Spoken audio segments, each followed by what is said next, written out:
सारे दिन उसके दिमाग में उस लंबे आदमी का बुरा व्यवहार ही गूंज रहा था।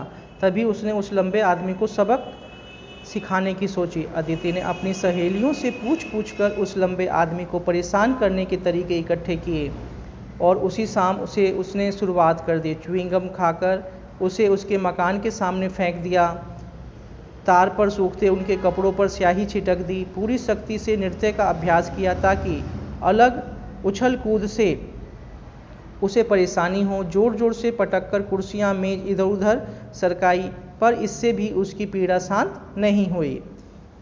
पौधों को पानी देती अदिति की माँ जब भी नीचे देखती उसकी आंखों में उदासी छा जाती।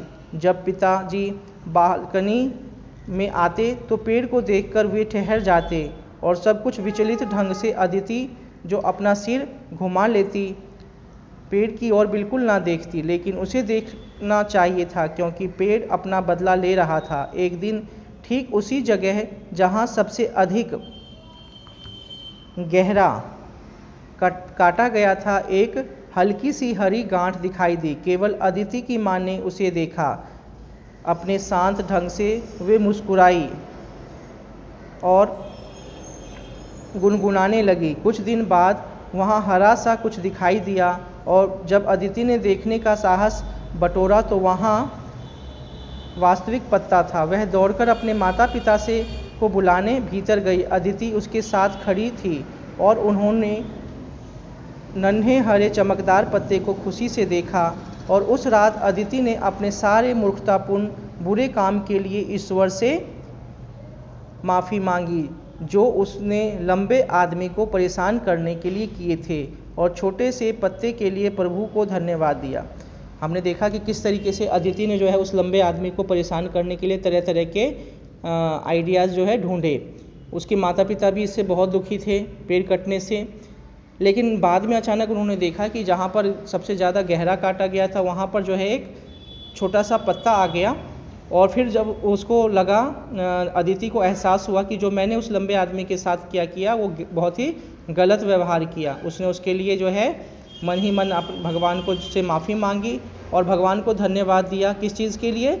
नया पत्ता उसमें लगने के लिए।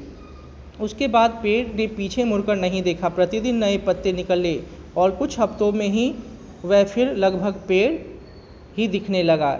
एक रात अदिति के माता पिता ने उस लंबे आदमी, उसकी पत्नी और उसके बच्चों को रात के खाने पर बुलाया। भेंट के दौरान अदिति ने देखा कि उसके पिता से बातचीत का रुख लंबे आदमी के मकान की कीमत और मोड़ लिया। बात को किधर? उस लंबे आदमी की मकान की कीमत की ओर मोड़ लिया। वे बातों ही बातों में लंबे आदमी से बात बता रहे थे कि मकान के पास पेड़ होने के कारण मकानों की कीमत बढ़ जाती है। लंबा आदमी बीच बीच में उत्सुकता से सिर हिलाते हुए लालचपूर्वक सब कुछ सुनता रहा।